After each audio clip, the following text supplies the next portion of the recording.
compadre of mine. Wow, he's been with the NFL Network for 11 years.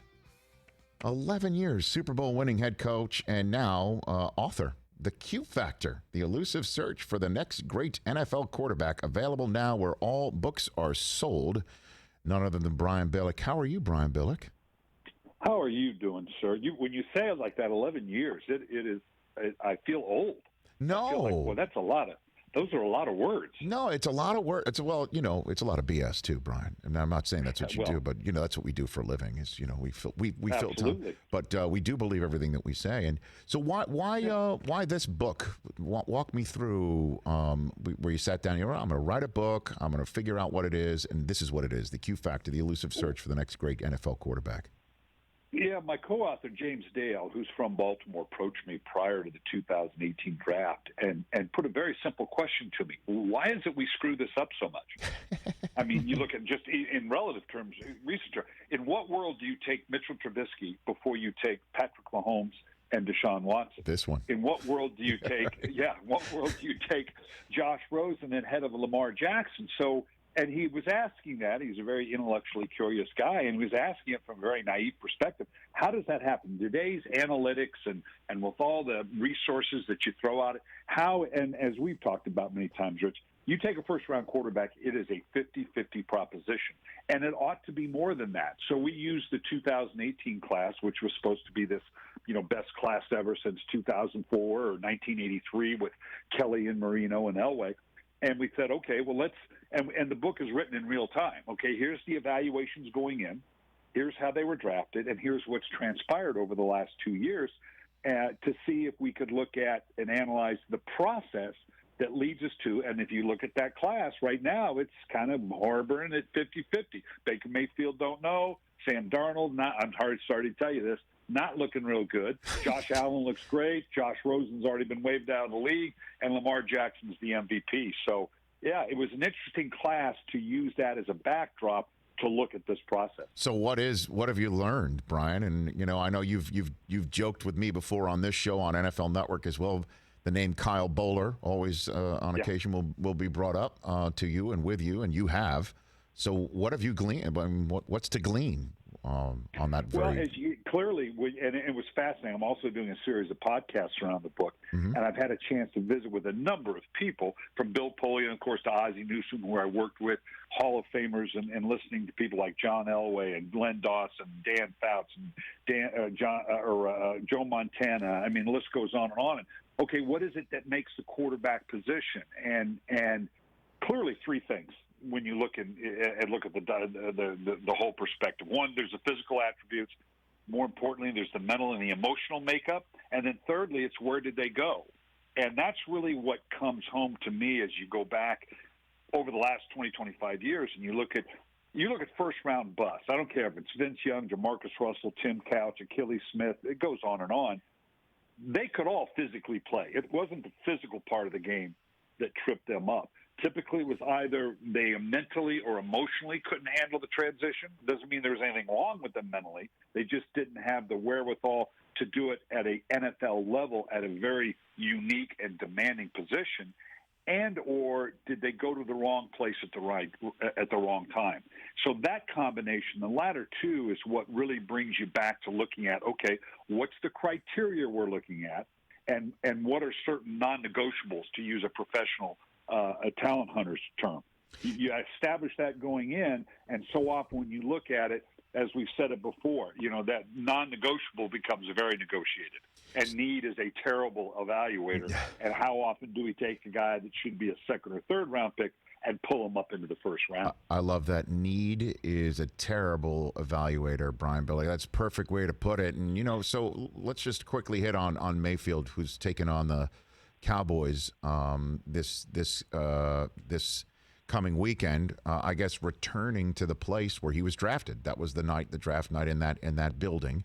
And if you had told me that night, if Mayock had leaned over to me that night, or Schefter had said on his ESPN set and had leaned over to me prior to it with Ian Rappaport or what have you, and said to me, "Hey, Mayfield is going to have 4 different head coaches over the next 3 years, 4 different ones," I would have been like, "Well, really? Wow. I mean, he's got no shot." So Have we been unable to evaluate him? I know you said you still kind of like shrug emoji on him, but what is your evaluation based on everything that you just said about showing up and needing a system, needing a right spot, and sometimes somebody's talent can overcome all that to become a great quarterback? Where do you stand on the subject of this quarterback, Brian? Yeah, well, let's go back to our non-negotiables. Let's go back to our three areas, and the two most critical: the mental and emotional. And obviously, he's got that swagger and that confidence, but is it proportion to where he's just reckless and throwing the ball up, hence the 1-to-1 touchdown to interception ratio,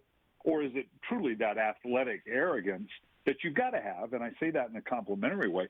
All great quarterbacks have a certain athletic arrogance about them, a confidence that, yes, I could do this. But so you can't combine that with the, the Chinese fire drill that has been his upbringing in the NFL with all that's going on in Cleveland. That's almost a combination that can't be overcome. So the question is it truly Mayfield's fault or lack of ability? And now with Kevin Stefanski, will it even out and will we see it? Or even, or is indeed this is not the answer, or no, he clearly doesn't have what it takes. So this is a tough one. It's tough to put the thumbs down on him, but he's fighting an uphill battle right now. Well, I mean, and Josh Allen is taking a major step forward this year. And you could say that the Bills did the right thing in surrounding him with the people to help him and an offense that's just for him, and that's clicking and working. And then there is the case of the guy who is the reigning MVP of this league now, 0-9 in games in which he's trailed at halftime. And we saw once again the supposed Achilles heel, unless it isn't. And I'd love to put this in front of you, certainly having a front row seat there in Baltimore, Brian, that all you got to do is get Lamar down by 2 scores, and you got the Ravens right where you want them. What do you make of Lamar Jackson on that front and this offense that they are running, mostly to success in Baltimore? Yeah, you always hear it after a surprising loss that for a team. It's okay, now we have a template. Okay, we have well, yes, okay, here's the template for beating the Ravens. 1, you don't give up the big play, and clearly Kansas City did a good job. He was 0 for 5 with throws, big plays down the field, didn't have any completion over 20 yards.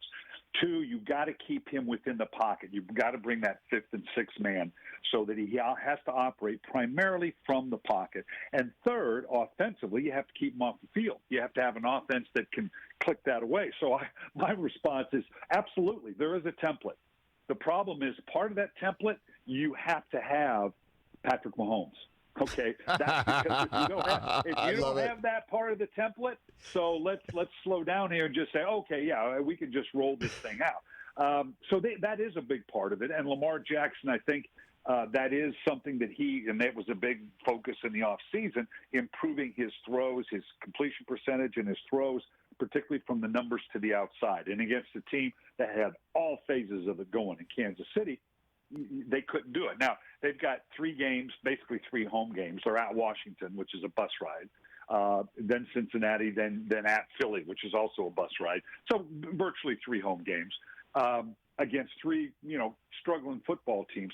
So I think they got a chance to get their swagger back. They're probably going to run up a bunch of points and a bunch of yards and feel good about themselves. But clearly that's going to be the challenge, because they know that's the hard thing about the loss the other day at home in Baltimore, that sitting at the end of that tunnel to the Super Bowl is going to be Kansas City likely, and can indeed you put it together the next time and win. Brian Billick here on the Rich Eisen Show. And it's kind of fitting that you're joining us right now after Brent Musburger. And the reason why I say that is I thought of you when Brent Musburger talked about the Patriots taking on the Raiders, who he's calling the games for, that Darren Waller was taken out of the game by Belichick because he always takes away the one thing that you want to do. And I give you the floor. This is one of my favorite things that you ever say when you hear Belichick takes away the one thing that you want. Go for it, Brian. Yeah, you know what I'm going to say. Yes. And he's brilliant.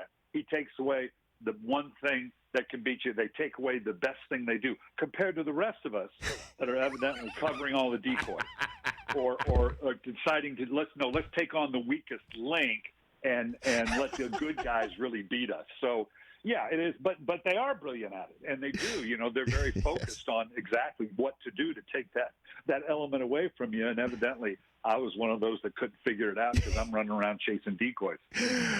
Well, they are a fascinating new home for Cam Newton, whose 2015 version of him has shown up at 2020 in New England, and they have now got 5 different guys, including him, who run the ball. They seem to have changed things around there based on who they have. Like, they have done the work to figure out what to do here that's different than obviously the previous quarterback there, a GOAT. They might be the most fascinating story in the league this year, and saying a lot because Tom Brady is in Tampa with Bruce Arians and the rest of that offense. Brian, what do you make of what is going on in New England? Yeah, and you could kind of figure this out, because who adapts better to their circumstances than New England? I mean, even when Brady was there, what would we see? One week he'd come out and they'd go, okay, we're going to throw it 50 times because we just think that's what we're going to do. And then the next week come out and go, well, we're not going to throw it at all. We're going to run the ball 45 times because we think we can run on these guys. So they've built themselves on that flexibility even from week to week. And you knew Josh McDaniel would adjust, okay, here's a different set of skill sets with Cam Newton. We're going to go back and look at what he does best. We're going to duplicate that. We're going to expand it in with some of the things we do. And more importantly, you talk about the transformation. Cam has gone through the transformation. He sounds like a Patriot now, doesn't he? I mean, in terms of the post game and just everything about him, less emotional. And it's, he gets into the Belichickian kind of, okay, I'm not going to be a distraction. I'm going to kind of fall in line with the party line. So you got to give him credit for kind of falling into the Patriot way as well. So I'm going to finish up this conversation with you, sir, with a sports talk radio question, since that's what we are on right now. The Q Factor, the elusive search for the next great NFL quarterback, is available where all books are sold. And you are the co-author, James Dale, right? Is that your yes, sir. Okay. It's also available on audio, which I want you to get, Rick, because I want you to have to sit in your car and listen to me talk for 10 straight hours. Sounds great. Again, I'm all for that, Brian. There's no question. So I'll ask you the sports talk radio question right here. The next great NFL quarterback is either Joe Burrow or Trevor Lawrence. You got to choose one. Who do you think that is? Oh, boy. Wow. Boy, that's a tough one. But these are 2 brilliant quarterbacks. They're both good athletes. You've got already a few here. I'll so you could think about it. I'll tap dance a little bit. You've already gotten 3 games of Burrow in already, and you're seeing he can wing it around, and he does take the hit. I mean, and he's tough. And Trevor Lawrence, I'm already thinking, is somebody who follows the Jets. Like, I love Sam Darnold, but if he's available, Sam is like Josh Rosen 2.0. You know what I mean? Like, with all due respect. Yeah. So now I give you the floor right here. Yeah, just the fact that I'm hesitating tells you that I think these guys are touching. That's how good I think Trevor Lawrence is. I'm going to go with Joe Burrow, who I love the fact he's on pace to throw the ball better than 650 times. I know. Which he may get killed, but in terms of the learning curve, that's a good thing, because he's going to be a much better quarterback come 2021 for having gone through these experiences. And just the fact that he's already got the leg up on it, and he's shown that he hasn't wilted under that kind of pressure of throwing it. But I think these guys are touching. I like both these guys. Of course. But if you choose one, you take Burrow. You take Joe Burrow. Yeah, just because I've got more data with him. That's the cheater's way out, but I'll go with Burrow. All right, Brian. If I got to answer, I'll answer. Congrats. I appreciate that. And I always have to answer your question, right? No, Brian, no. Look, I appreciate that. I'm saying, right? That's right. You're not just saying, you're saying. Thanks again for calling in. Again, everybody should go get the book where books are sold. And then, of course, you want to listen to Brian Billick for 10 straight hours. Get the audio version of it. The Q Factor, the elusive search for the next great NFL quarterback. Best to you and your family, Brian. Let's chat again soon. All right. You too, sir. You got it right back at you. At Coach Billick. To follow him on Twitter as I do. Please do that.